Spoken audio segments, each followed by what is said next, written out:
Carretera N, 132. 4 parte. Final de audiolibro. Se estaba iniciando un motín dentro de aquel local. Por ello, antes de que se contagiase más gente, se dirigió hacia el interior de aquella barra, cogió un cuchillo de grandes dimensiones que reposaba junto a un queso que había encima de una tabla, y entonces, acto seguido comenzó a amenazarles a todos al mismo tiempo que decía: el que se acerque a mí me lo llevo por delante, ¿me han oído? Ese psicópata quiere matarme, no voy a salir. Ayúdenme a evitar que entre hasta que venga otra patrulla y le detengan. Todos los presentes recularon ante la amenaza del hombre blandiendo el cuchillo ante ellos. Por favor, señor. Tengo una hija, váyase. Ese hombre le quiere a usted, exclamó la mujer aterrorizada. No voy a irme con él, y si alguien se acerca a esa puerta que se atenga a las consecuencias, les informó blandiendo el cuchillo moviendo de un lado a otro. El autoestopista mientras tanto había desaparecido. Ya no se encontraba frente al acceso del local. ¿Hay otro modo de entrar aquí?, preguntó Javier a la chica del chicle. Esta última contestó a continuación: detrás hay una puerta, pero está totalmente cerrada y atrancada. ¿Estás segura? Sí, claro, totalmente. Quiso ir a comprobarla, pero no se atrevió, ya que tendría que perder de vista a cada una de las personas que estaban allí presentes con el consiguiente temor de que hicieran cualquier barbaridad contra él, e incluso abrirle la puerta a ese hombre. Un disparo de escopeta tronó en ese momento. Un agujero quedó expuesto en mitad de la puerta. El disparo alcanzó al padre de la niña en uno de sus hombros. Los gritos de dolor resonaron por todo el lugar unido a los de pánico de las otras personas que contemplaban la escena. El hombre del chubasquero asomó su rostro por el hueco de la puerta que había producido la escopeta. «Salva a esta gente.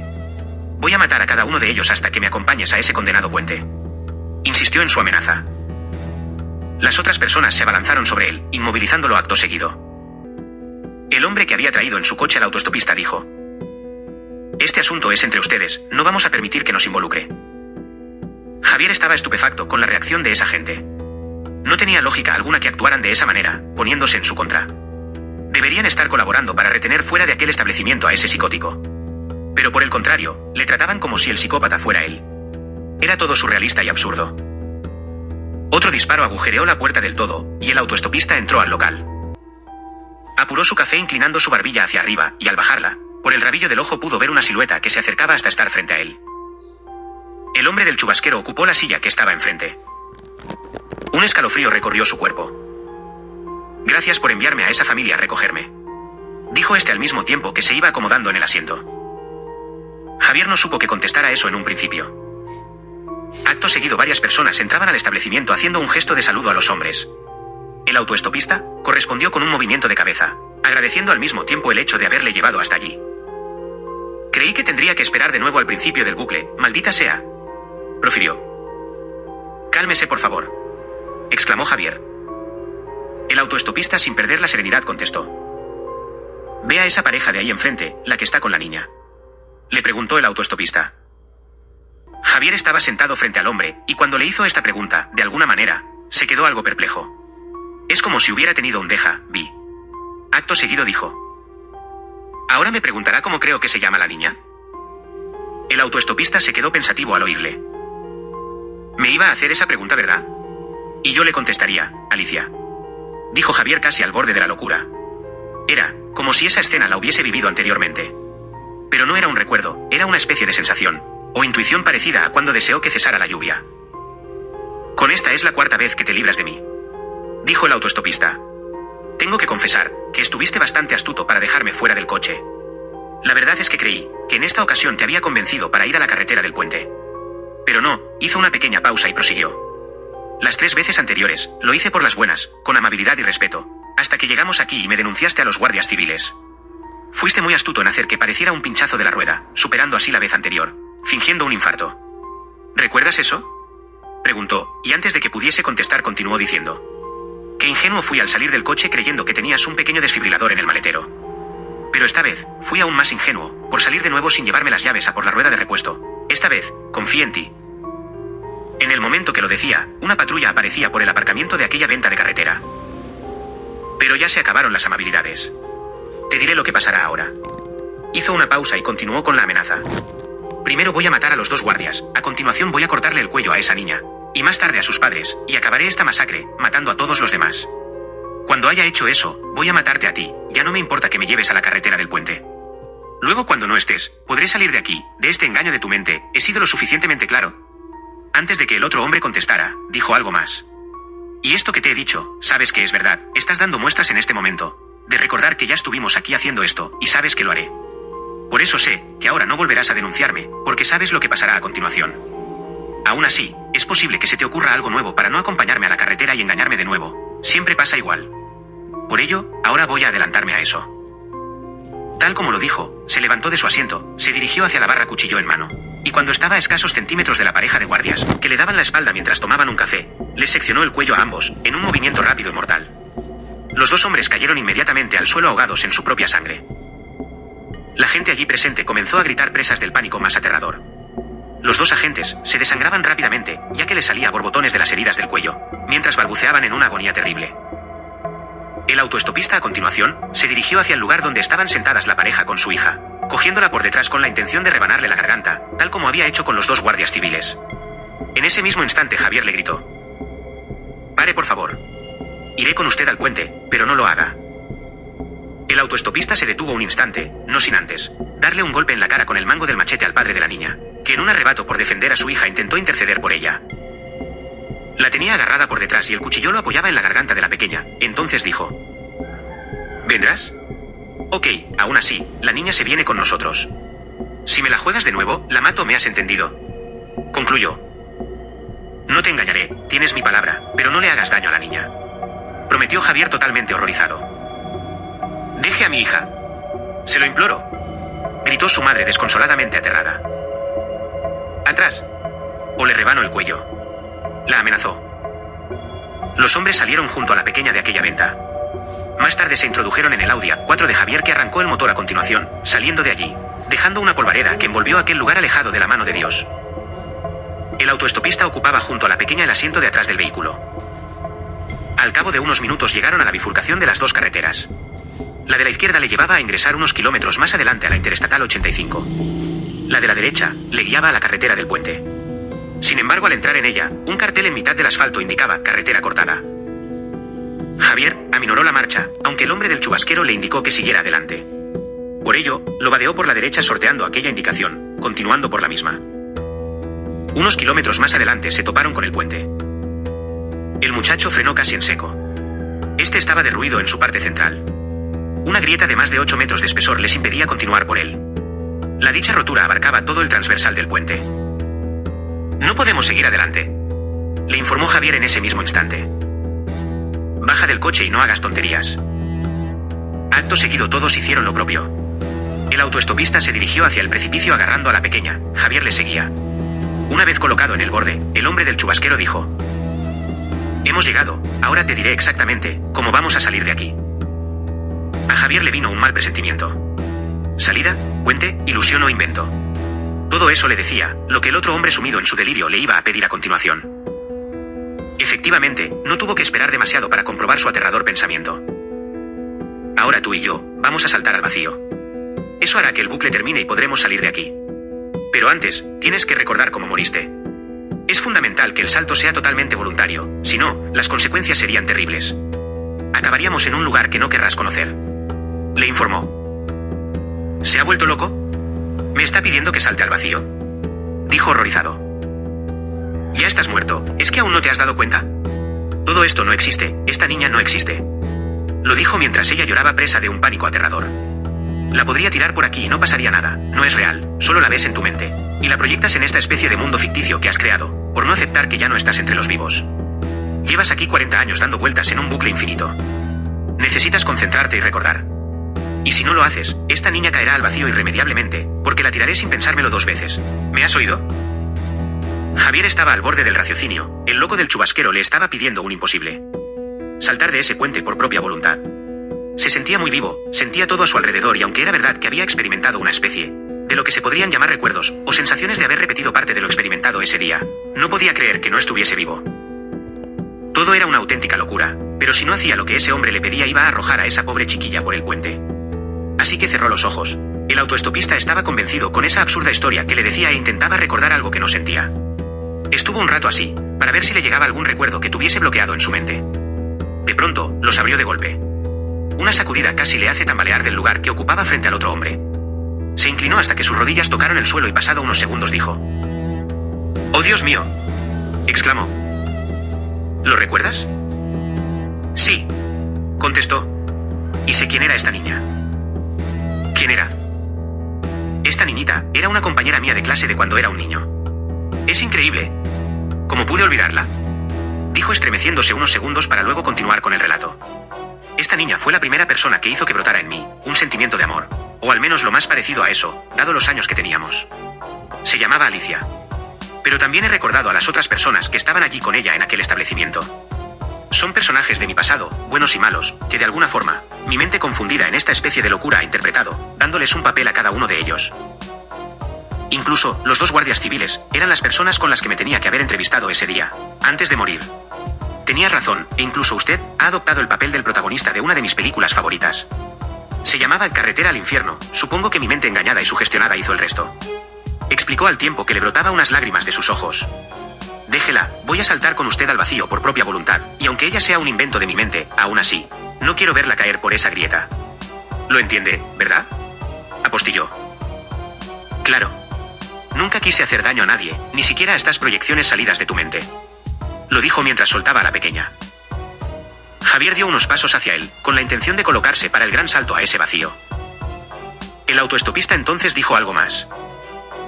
«¿Tienes alguna idea de quién soy?». «Creo que sí», replicó Javier. Un segundo después dijo: «Eres», hizo una larga pausa para gritarle después: «un hijo de puta asesino sin escrúpulos alguno». Y lo empujó por aquella grieta cayendo por ella mientras un alarido salía de su garganta. Javier, una vez más, le había logrado engañar. Solo vio esa posibilidad para poder salvarla. Era un buen actor, gracias a su trabajo comercial. Poseía esa faceta de meterse en un papel e interpretarlo a la perfección.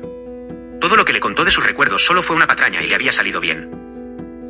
Unos segundos después de este pensamiento, recogió a la pequeña, la introdujo en el coche y dio media vuelta para llevarla de nuevo junto a sus padres.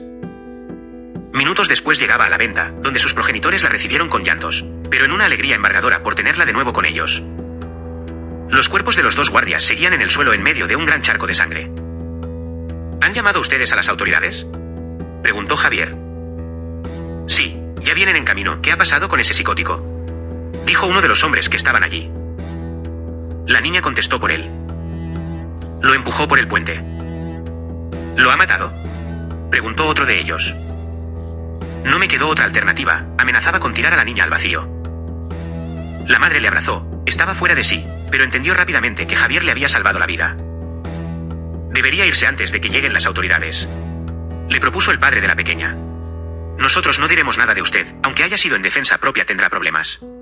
Márchese, nosotros nos ocuparemos de todo, ¿verdad, amigos?». Finalizó su exposición implicando a todos en esa idea. Todos asintieron, e incluso la chica de la barra que seguía mascando el chicle de la misma surrealista forma. Javier se despidió de ellos, volviéndose a subir en el Audi. Esta vez, cogió la bifurcación a la izquierda. Quería ingresar lo más rápido posible a la Interestatal 85, y olvidar ese nefasto día que había experimentado, comenzando con el accidente múltiple y todos esos cuerpos despedazados en mitad del asfalto. Dio un frenazo en mitad de esa carretera que le llevaba a la autovía. Un recuerdo apocalíptico le llegó esta vez de verdad. Sintió algo que le llevó al filo del terror más inconmensurable que había sentido en toda su vida. Era un recuerdo del accidente. Un choque violento con el camión delante de él y luego nada. Un segundo más tarde estaba dando marcha atrás para salir de allí. Sintió un escalofrío por toda su espina dorsal.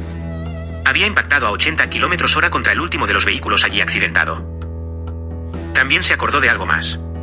Era vago ese recuerdo, por ello dio media vuelta en aquella carretera y se dirigió de nuevo hacia la venta. Cuando se terminó el tramo de la Interestatal 85, salió en las noticias, al menos lo recordaba vagamente. A la dueña de aquel establecimiento quejándose de aquello ya que supondría el cierre y la ruina de aquel negocio. Eso pasó hace años, no podía creer que hubiese olvidado eso. ¿Cómo era posible entonces que hubiese estado en aquel sitio? Se le había secado completamente la saliva de la boca. El principio de unas náuseas invadió su organismo completamente. Se dio cuenta de que realmente estaba muerto. Había fallecido en ese accidente. El autoestopista había tenido razón en todo momento. Ahora lo había recordado todo. Al llegar al lugar donde estaba aquel restaurante de carretera lo confirmó. Ese edificio estaba totalmente abandonado hacía años. Incluso donde había estado el aparcamiento, ahora se veía comido completamente por la vegetación, señalando claramente que la naturaleza había hecho su trabajo a falta de una intrusión humana para mantenerlo limpio de este avance natural. Javier se quedó totalmente estupefacto. El edificio estaba en ruinas. Se apeó del coche y fue directamente hacia el acceso del local. La puerta estaba abierta. En su interior todo estaba exactamente como se presuponía a un lugar abandonado como aquel. No quedaban vestigios algunos de haber funcionado alguna vez. No había mobiliario, ni adornos en las paredes, ni por supuesto personas. Aquel sitio estaba totalmente desierto. Se quedó cariacontecido por todo lo que estaba experimentando. ¿Cómo era posible que estando muerto sintiera de la forma que lo hacía? Siempre creyó que una vez muerto la desconexión estaba asegurada. Nunca hubiese creído que fuese así, y además, que era aquello. ¿Cómo era posible que su mente inventara algo tan complejo como aquello? ¿Era Dios castigándole, o era el infierno? Pero sobre todo la pregunta que se hacía ahora mismo era, ¿quién era el autoestopista? Él, en principio, dijo que venía a ayudarle para sacarle de allí. ¿Un ángel o un demonio? Desde luego, si era capaz de matar aunque fuese en esa ilusión, no podía ser un ángel. ¿Y si era un demonio queriéndoselo llevar al infierno y esto era un purgatorio? No lo pensó más. En ese momento, se volvió a meter al coche y se dispuso a conducir hacia el puente. Lo había tirado al vacío, pero si esto era un invento suyo y el hombre era alguien sobrenatural, no podría estar muerto. Algo le decía que le encontraría allí. Una vez llegó, no vio a nadie. Aún así se apeó de nuevo del coche. Fue hasta el límite de la grieta en aquel puente y se asomó con cuidado al abismo. Todo estaba teñido de una negrura que era imposible adivinar los metros que tenía de caída aquel lugar. Una voz procedente de atrás de donde se encontraba le sobresaltó. Era el autoestopista y este de forma sosegada y tranquila le dijo: «Por fin recordaste todo, ¿verdad? ¿Quién eres? ¿Y qué es lo que eres realmente de mí?», le dijo con voz entrecortada. «Ya te lo dije, quiero sacarte de aquí y llevarte donde perteneces realmente». «¿A dónde pertenezco?», preguntó temeroso. «Mírame», le ordenó, aunque con la misma tranquilidad y sosiego anterior. «Ahora que has recordado cómo fue tu muerte, eres capaz de ver más allá de lo que te dice tu mente. Acuérdate que todo esto es una invención de ella». Al decirlo, una niebla intensa lo cubrió todo. Ahora estaba en un lugar donde había desaparecido todo su entorno anterior. Solo el puente y el autoestopista existían en aquel sórdido sitio. «Mírame bien, y hazlo a través de tu corazón», le insistió. En ese instante aquel hombre se fue transformando en un niño de aproximadamente 9 años. Las lágrimas comenzaron a resbalar por su rostro de manera automática. «Nino, hijo mío», sollozó hincando sus rodillas en el suelo. «Hola, papá». Ese hombre era su hijo Antonio, Nino para la familia. Pero no entendía nada. ¿Qué hacía su hijo ahí? ¿Estaba muerto? El chico comenzó a relatarle todo lo que ya estaba preparado para entender. «Hace 40 años, saliste un día a trabajar y tuviste un accidente muy grave en la autovía 85. Lo recuerdo como si fuera ayer», dijo con expresión de tristeza. «Mamá y yo, a partir de entonces lo pasamos muy mal, pero ella supo sacarnos adelante. Eso sí, mi sueño de ser médico se truncó, ya que no tenía las posibilidades económicas que hubiésemos tenido contigo en el mundo, pero aún así, tuve una buena vida y fui muy feliz. Me casé y tuve 2 hijos, ellos viven aún en la tierra, y mamá también está aún allí. Sé que te lo estabas preguntando ahora mismo. Sin embargo, por desgracia yo contraje una enfermedad grave, un cáncer de páncreas. Tenía 48 años cuando eso ocurrió. Más tarde morí. Pero tranquilo, no sufrí demasiado, fue todo muy rápido», apostilló. Mientras Nino relataba todo, Javier no era capaz de articular palabra alguna. Así que el chico prosiguió. «Recuerdo que en el hospital, a la hora de mi partida, fue algo muy extraño, pero al mismo tiempo maravilloso. Me despegué de mi cuerpo físico y me vi flotando en el aire, contemplándome a mí mismo acostado en esa cama sin vida. Luego apareció una luz muy brillante y ascendí por la misma muy rápidamente. Era consciente de todo lo que experimentaba en esos momentos. Una paz interior me embargó completamente, y aunque me acordé de mi familia, esos 2 hijos que dejaba atrás, tus nietos, apostilló, no evitó ese sentimiento de completa felicidad. Fue algo muy extraño. Al final de ese túnel, de esa luz, me esperaba un ser maravilloso. Vestía con una túnica de un blanco brillante e inmaculado y me acompañó a un lugar imposible de describir. Fue un lapsus de tiempo después, para que puedas entenderlo, ya que en ese lugar no existe el tiempo. Comprobé que no estabas allí esperándome, y sabía que no podías estar en el otro lado. Siempre fuiste una persona maravillosa. Tenías que estar en el cielo, pero no era así. Allí me explicaron que hay personas que no aceptan su muerte y al no hacerlo, entran en una especie de bucle infinito donde repiten los últimos momentos siguientes de su vida hasta que puedan aceptarla. El problema estriba en que es prácticamente improbable que lo puedan hacer, quedándose en ese lugar eternamente. Yo no pude ni quise aceptarlo. Y me dieron la opción de recuperarte, aunque debía seguir ciertas reglas que eran inquebrantables. Y también me advirtieron que si no lo conseguía me quedaría atrapado para siempre en tu bucle. Lo peor de todo en ese supuesto era que jamás podría decirte quién era y de dónde venía. Pero me arriesgué, sabía que conseguiría recordarlo. No eran reales y eso sí estaba permitido hacerlo. Aún así no fue fácil, créeme. En mi vida jamás maté a una mosca, pero si te digo la verdad, fue interesante. Dijo esto último sonriendo. Aunque sabía que tarde o temprano recordarías, no tenía un plan, yo no fui tan inteligente como tú, pero en tu invento mental, me diste el rol del protagonista de esa película que tanto te gustaba y lo vi claro. Me costó darme cuenta de cómo tenía que hacerlo, y no fue hasta que me denunciaste esa tercera vez ante los guardias, cuando me di cuenta que tenía que adoptar el papel de psicópata, y así hice para producirte el estado de pánico adecuado para afrontar tu amnesia. Finalizó. Javier se incorporó del suelo donde aún estaba arrodillado y le dio un abrazo y luego dijo: tengo tantas cosas que preguntarte que no sé por dónde empezar. El chico lo interrumpió. Tranquilo, papá, tenemos toda la eternidad para eso. Ahora debemos partir. Sí, contestó él. Se dieron la mano colocándose junto al precipicio. Se miraron uno al otro y luego saltaron. Esta es una historia salida de la mente psicopática de Julio Moll.